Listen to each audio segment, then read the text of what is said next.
The station was in a security panic. There were rather alarming sirens going off in the common habitation areas, signifying some very scary things. Pressure leak, structural damage, and most alarmingly, disabled repair and security robot. "What the literal umpuffity is going on?" the station relations officer demanded of a passing security logistics flitter drone that screeched to a halt in its frantic pace to answer the call of the officer's rather high authority. "Oh, apologies, High Relator.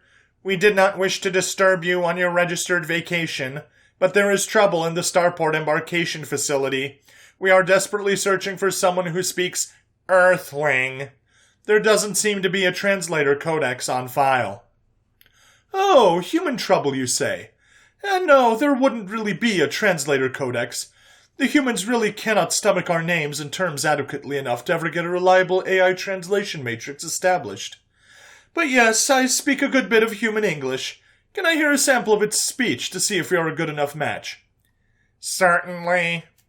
The recording was distorted by a loud hiss of a substantial pressure leak, and the screeching sound of a robot arm being ripped off and slammed violently into something. Again and again. The gruff voice of a bitter human growled, "I said, let me out! And the next one of your robots comes at me with another probe, I'm gonna get seriously angry." "Oh my." "Well, yes, that is certainly good enough. I can talk with him. Let's hurry." The drone rushed along behind the officer's shoulder, apparently not willing to get there first. Any idea what ticked him off so much? "It was a mere custom sample extraction. He apparently got upset how we sampled small scoops from his property, his luggage clothes, his smartphone, but then he got very upset when we tried to get a sample from him." "Oh, those stupid poor customs agent higgity schlumpers. Humans aren't built like us. Their technology isn't like ours. They probably ruined all of his clothes and property." "I do not foresee a resolution to this. We do require a sample for biosafety concerns, but it seems the human has gotten too violent, too destructive.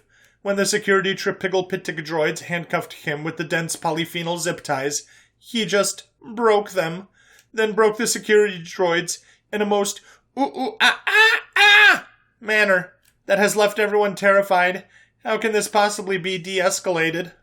"Yeah, humans are incredibly powerful, a testament to their high-G iron-rich terrestrial world. You know, they even have iron in their blood. Literally. But I have a plan. I think I know humans well enough to calm him down, ease relations, and even get the sample." The officer smiled reassuringly over his shoulder at the drone. "But how?" "I am just going to formally introduce us all and start identifying things in the room. That should do it, honestly." As they got to the customs section of the starbase, the naval barricades and battle tanks were already staged and pointing their UV cagobs at the fropped door. There was smoke rising from the back of the bivouacling. The human was certainly busy in there. "Oh, don't worry with those guns. They won't hurt the human. Have I told you about their homeworld's freaking star? Yeah, those cannons will only give the human a suntan. Let's go inside. Oh, Sub-Commander, please come in with us." The nervous military officer peeked out from his woolite barricade. "Me, sir?" "Yes, you will do nicely, I believe." As they hurried inside, the High Relations officer pointed to various items. "Grab that. Ooh, and that over there. And one of these. Yes, these should be perfect." The drone and Sub-Commander looked at each other in confusion, tentacles full of the random objects. What was the High Relations up to? As the group wriggled their way into the sample room, they covered their tube glands from the acrid smoke of the several mangled and burning security, and even heavy construction robot battery cores. The human was breathing heavily, covered in what he understood to be sweat, stuffing a rag into a gap of leaking air in the airlick gling, looking wildly at the newcomers as they wriggled in and set down some strange objects. "Eh? Hey, what is this? I told you if any more of you squid things get close to me with that ice cream scooper thing again, I'll—" The High Relator officer rose to its formal height and cleared its throat. "A pinky tingle bubbaker. I said stay back. A what?"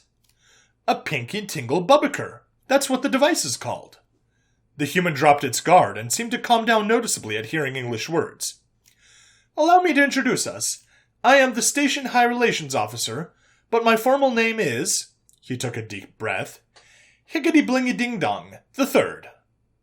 The human stood upright stiffly, an odd twitch at its mouth corner, the mangled heavy-lift droid arm in its hands already forgotten. Sub-Commander, please pronounce for this human your formal name. The sub-commander didn't get it yet, but stood proudly and with a deep gravelly voice said, Doom Op-Op-Boing Bop! The human dropped his improvised weapon.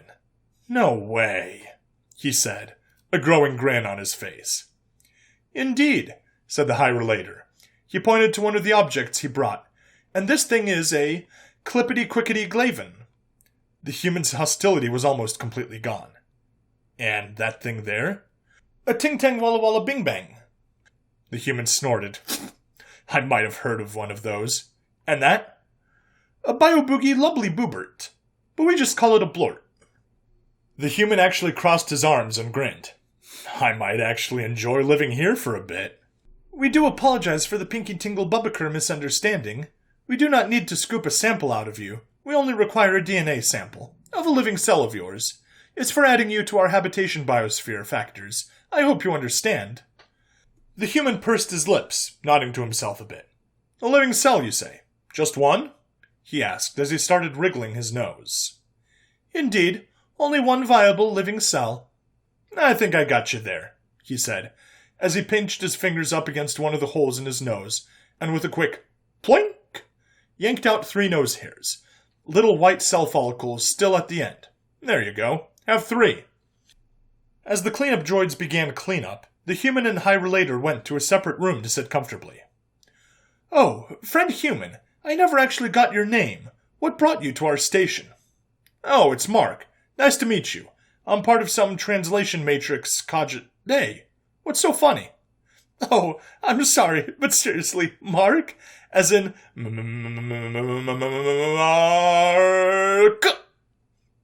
Yeah, I guess so. Oh, I do apologize. This is just so childish of me. But that is the sound our toilets make when we flush.